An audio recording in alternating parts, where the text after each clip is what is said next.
ইমারত আইছে কোন প্লেটে ইমারত নি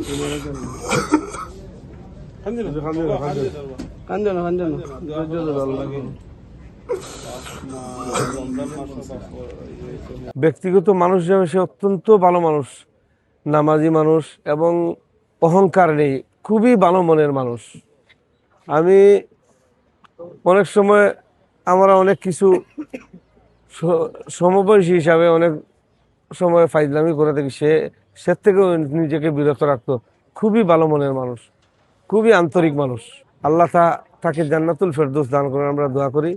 আপনাদের সকলের সহযোগিতায় আমরা যেন এই যে একটি নিরাপত্তা নেই যে দেশে আরব আমিরাত, নিরাপত্তা দিতে পারলাম আমাদের একজন রেমিটেন্স যোদ্ধাকে বাঁচাতে পারলাম না। আমরা তো এই দেশের অর্থনীতির চাকাকে সবল করতে আমার পরিবারের, আমার মামাতো ভাই, আমার খালাতো ভাই, আমার বোন, এরা তো এই প্রবাসে পাড়ি জমাচ্ছে এই দেশের অর্থনৈতিক চাকাকে শক্তিশালী করার জন্য।